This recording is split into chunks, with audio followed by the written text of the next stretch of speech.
As a mother of two small boys, I think we may have to find a secure way of helping our children. Princess Diana remains one of the most talked about members of the royal family in England. Recently, she made headlines again as reports of a lost letter she wrote to Princess Anne surfaced. The monarchy provides, with the constitution, a degree of long-term stability that is actually quite hard to come by any other way. This has left everyone with eager curiosity to uncover the content of the letters, with different speculations on what Princess Diana could have written to Princess Anne. When I started my public life 12 years ago, I understood the media might be interested in what I did. Was it a cry for help with the troubles she faced in her marriage, or a secret she couldn't entrust only to Princess Anne? What shocking truth did Princess Diana reveal in her letter to Anne?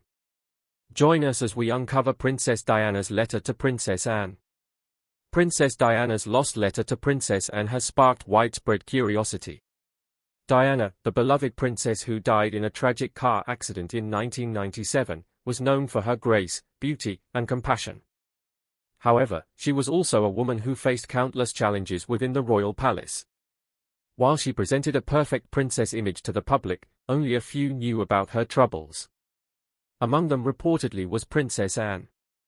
Though the world may not be aware of their close bond, the lost letter of Princess Diana to Princess Anne revealed a shared friendship with an emotional and personal understanding. But what exactly were the contents of Diana's letter to Anne? Stay with us as we unveil its content. The surprising discovery of Princess Diana's letter to Princess Anne has captivated people with different speculations and rumors concerning its content. Some suggest the letter contained information on Camilla Parker Bowles, Prince Charles's former mistress, and the woman Princess Diana called the third woman in her marriage. Others believe it was a personal confession of Diana's troubles with depression and her struggles with bulimia, as she felt isolated and emotionally drained by Charles's continuous absence in her life and their son's life. This made Diana confide in someone she could trust within the palace walls, since the secrets of the royal family stayed within the family. However, all these speculations were incorrect.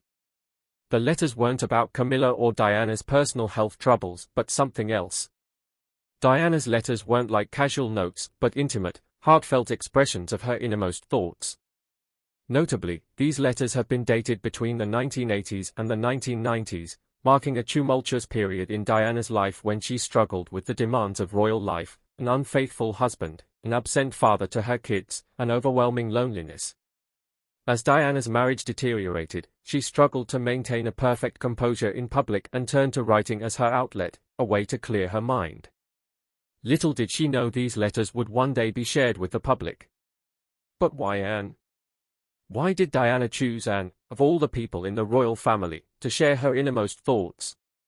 Stay tuned as we explore Princess Diana and Princess Anne's relationship. The relationship between Diana, Princess of Wales, and Anne, Princess Royal, has long been in the spotlight, with many wondering what the bond between the two sisters-in-law was like. According to royal author Ingrid Seward, the tension between Diana and Anne existed before Diana married Prince Charles. In her book Prince Edward, Ms. Seward revealed an incident that occurred towards the end of Ascot Week in June 1981, barely a month before Diana's marriage. Diana had sensed Anne's apathy toward her and, wanting to make a good impression, went up to the nursery in the Queen's Tower where Anne was settling in with her son Peter, who was 3 at the time, and her 4-week-old daughter Zara. Diana greeted Princess Anne respectfully, saying, "How wonderful to see you." However, Anne sensed her being pretentious and ignored her greeting. Instead, she looked up at Diana with a disdainful stare. Diana, uncomfortable with the searing force of Anne's scorn, fled the room. This bumpy start characterized their relationship with tension and misunderstanding. One of the significant factors that affected their relationship was the age difference. Anne was 11 years older than her brother's wife, Diana, and reportedly felt overshadowed by her. Anne became concerned that her Princess Diana's sister-in-law, who was over a decade her junior, made her appear out of touch. But how exactly did Diana make Anne seem out of touch? Diana's emotionally charged approach often irritated Princess Anne, leading Anne to once remark, "Wherever she goes, drama follows." Diana's presence in media headlines contrasted sharply with Anne's no-nonsense demeanor. Anne prioritized royal duties and responsibilities over media attention and frequently complained about the press's obsession with Diana. However, Diana largely ignored Anne's complaints, using her charm and emotional connection to engage with the public. One significant example was during the HIV/AIDS epidemic when Diana famously removed her glove to shake hands with HIV patients in front of the cameras. This image became iconic, earning public admiration. Still, Anne often said Diana brought drama wherever she went. Before Diana joined the royal family in the 1970s, Princess Anne was recognized as the hardest-working royal. However, in the 1980s, Diana's media popularity shifted the narrative. Even though Anne was making 4 times as many royal appearances as Diana, the media's focus remained on Diana, especially during her pregnancy with Prince William. During Anne's royal tour of the US, reporters ignored her accomplishments, instead asking about Diana. Anne first learned about Prince William's birth from the media, and when asked for her reaction, she bluntly stated she was unaware Diana had given birth. When pressed to comment on being an aunt, Anne, with her pragmatic personality, simply said there was too much fuss over the new baby. This highlighted her frustration with the media's neglect of her diligent royal work, contrasting it with the attention Diana received. Anne, a no-nonsense woman dedicated to her royal responsibilities, avoided seeking media attention, while Diana embraced it. These differences in approach and personality sparked tension between the two women. A palace insider revealed that Diana felt intimidated by Anne and that Charles made little effort to help his wife bond with his sister. This tension only grew over time. In 1982, when Prince William was born, it was expected that Anne would be his godmother, especially since Charles was the godfather to Anne's son, Peter Phillips. However, Diana wasn't keen on the idea, and Anne was passed over for the role. When Prince Harry was born in 1984, Anne anticipated being chosen as his godmother but was again snubbed. Diana chose her best friend and former flatmate, Carolyn Bartholomew, justifying the decision by saying she wanted a male godparent for a male child. This decision deepened the rift between Diana and Anne. Anne refused to attend Harry's christening at Windsor Castle, instead hosting a hunting party at her Gloucestershire home during the event. Anne's absence didn't go unnoticed. It wasn't only Anne who was displeased with Diana's decision. Prince Philip was reportedly annoyed and wasn't speaking to Charles at the time. Despite the tensions between Diana and Anne, they did share some similarities. In Andrew Morton's biography, Diana mentioned that, despite the rumors, she and Anne got along well. While they weren't confidants, they respected one another, contrary to the tabloids' portrayal of their relationship. Presented, let's take a look at the similarities between both women, Diana and Anne. Both shared a strong commitment to charity and public services. Diana focused on causes like AIDS awareness, where she visited hospitals and orphanages regularly, as well as campaigning against landmines. Similarly, Princess Anne championed numerous charitable commitments behind the scenes, advocating for health issues, children's welfare, and equestrian sports. Both women also shared strong, independent personalities. Diana was an outspoken woman who loved her independence. She broke royal traditions by wearing more casual outfits and engaging with the public through a hands-on approach, which was rare for royals in the 1980s and 1990s. Princess Diana redefined what it meant to be royal with her modern and approachable demeanor. Likewise, Anne is known for her strong will and focused attitude, dedicating herself to her royal duties and embodying independence. Another striking similarity between Diana and Anne was their experience with marital struggles. Diana's seemingly perfect marriage to Prince Charles ended in divorce, famously stating, "There were 3 of us in this marriage, so it was a bit crowded," alluding to Camilla Parker Bowles' involvement. Similarly, Anne's marriage to Captain Mark Phillips also ended in divorce. Both women faced challenges in their marriages and endured intense media scrutiny. However, Diana's story captured more attention as she was seen as a global icon. Despite their marital struggles, both women remained committed to their roles and responsibilities, refusing to let personal difficulties define them. In the end, despite their differences and tense moments, Diana and Anne shared qualities that revealed their unique connection. Diana's struggles within the royal family began shortly after her marriage to Prince Charles. There were early signs of discord, even before their wedding. 2 weeks before the ceremony, Diana discovered a bracelet in Charles's study, inscribed with the letters GF, believed to stand for Gladys and Fred, the nicknames Charles and Camilla used for each other. When Charles's right-hand man, Michael Colborne, arrived at the office, he found that Diana had opened the box, discovered the bracelet, and become jealous. Camilla's affair with Charles continued even after his marriage to Diana. Shortly after the extravagant wedding, tensions escalated between the royal couple, fueled by public and media attention. During their first royal tour after their honeymoon, Charles felt overshadowed by Diana as thousands of people lined the streets to see her. Diana would greet one side of the crowd while Charles attended the other. However, on Charles's side, there were audible sighs and groans as people wanted to see Diana instead. People even handed Charles bouquets, asking him to pass them on to Diana. This created feelings of jealousy within Charles, as he was frustrated by the media's obsession with Diana. The media further fueled Charles's resentment. When Charles gave speeches about issues dear to him, such as the environment or charitable causes, the next day's newspapers would be dominated by photos of Diana, accompanied by commentary on her hairstyle, weight, or clothes, and speculation about whether she was pregnant.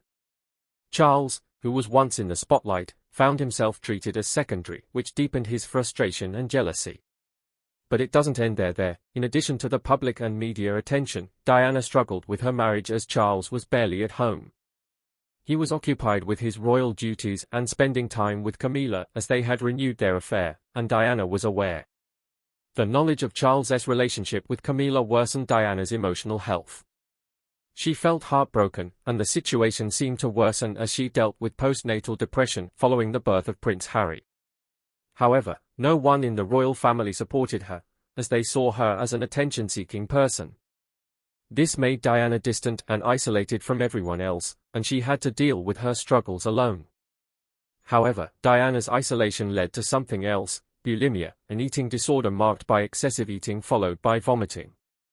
The royal family saw this as further evidence of Diana's desire for attention, failing to understand that she developed bulimia because of her husband's affair with Camilla. However, despite Diana's marital struggles, she maintained a public image of the perfect marriage, attending public events with Charles and performing her royal duties. However, when they traveled abroad, they maintained a separate life, staying in different rooms on the same floor. Diana tried to make her marriage work as she feared what would happen to her sons if she filed for a divorce. Yet Charles's attention was focused on Camilla, which eventually led to the breakdown of their marriage. Diana's dance teacher, Anne Allen, recalled moments when Diana broke down in tears during lessons, revealing her desperation to make Charles happy and her frustration over his infidelity. To deal with these struggles, Diana sometimes turned to writing, pouring out her heartfelt thoughts and emotions into her handwritten letters. Stay tuned as we uncover the contents of Diana's letters. In 1984, just 10 days after Prince Harry's birth, Princess Diana wrote an intimate letter to her parents' housekeeper, Violet Collison. The letter read, "It was so very kind of you to have given such a lovely present to Harry. We were enormously touched. I cannot thank you enough for the bibs." Diana also added, "William adores his little brother and spends the entire time pouring an endless supply of hugs and kisses over Harry." However, today, William's and Harry's relationship is far from warm hugs and kisses and rather frosty. Another handwritten letter, dated October 21, 1981, was written in blue ink on stationery bearing a stamped royal crest. It reads, in part, "Dr. Mr. and Mrs. Pendry, enclosed is a small memento of our wedding day, which I do hope you'll like. Signed, Diana, on the verso." But that's not all. A third letter was also written to Collison. It was a double-sided letter written on Buckingham Palace notepaper to thank Collison for a birthday present. Dated July 8, 1981, it was also 3 weeks before the royal wedding. The then Lady Diana Spencer noted that everyone was frantically busy doing last-minute decorations. The bride-to-be, however, remained quite calm. Interestingly, in another letter, Diana wrote about her divorce from King Charles. She confided in Collison, writing, "If I'd known a year ago what I'd experience going through this divorce, I never would have consented. It's desperate and ugly." In another letter, she wrote, "It's too difficult sometimes to keep one's head up, and today I am on my knees, just longing for this divorce to go through as the possible cost is tremendous." Diana's letters were heartfelt and filled with raw emotions, providing a glimpse into her struggles. These letters also revealed Diana's appreciation for the small gifts and acts of kindness she received from those in her life. Miss Collison, on the other hand, valued her relationship with Diana as she kept many of Diana's letters while they maintained correspondence. However, on July 30, 2024, several of Diana's letters to Miss Collison were auctioned by Sword Auctioneer Essex. The auction items were a confidential collection of 32 highly personal letters and cards written by the Princess of Wales. Among them were signed family Christmas cards and memorabilia from key events in Diana's life, such as a personal invitation to the royal wedding, a ticket for Diana's funeral, and correspondence for her memorial service. One notable item was a 1981 signed holiday card with a wedding photo of Prince Charles and Diana, which sold for $3,900. At the end of the auction, more than a dozen letters and cards from Diana to her family's former housekeeper sold for a total of €51,815. Even in death, Princess Diana's memory remained cherished by millions of people around the world. The auction of Diana's notes and letters showcased her enduring influence and how she resonated deeply with people. Princess Diana's legacy was more than just her role as royalty, it reflected the kind of compassionate woman she was during her lifetime. Princess Diana's legacy remains strong to this day as her compassion and advocacy for the vulnerable made her the beloved people's princess. Some of her most notable work includes her groundbreaking efforts in AIDS awareness. Diana challenged the way people viewed HIV/AIDS patients by debunking the myth that it could be transmitted by physical contact.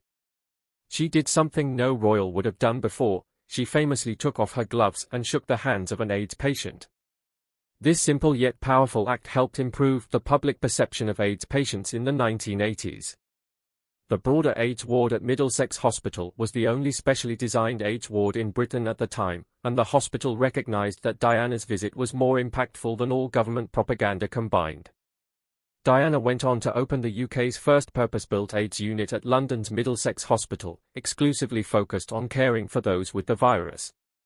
Just as she brought attention to AIDS awareness, Princess Diana also shed light on leprosy. Before her visit to Indonesia in 1990, Diana became a patron of the Leprosy Mission, an organization providing medicine, treatment, and support to individuals and their families affected by the disease. During her visits, Diana made physical contact with leprosy patients to dispel the myth that leprosy could be contracted through touch. She refused to wear gloves, demonstrating her belief in the facts and her compassion for the patients.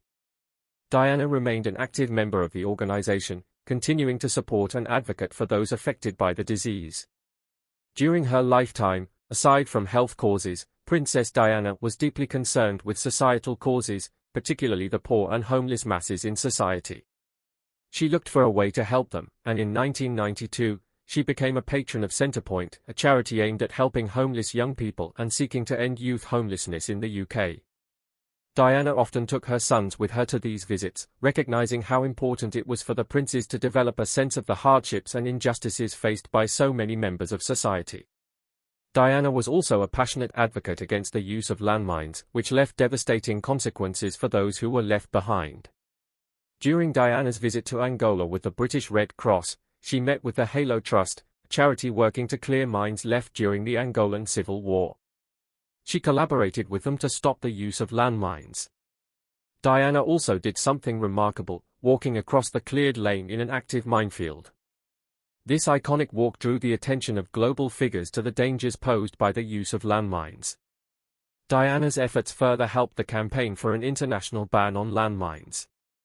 A global landmine treaty, the Ottawa Treaty, was signed later that year, just months after Diana's tragic death in August 1997.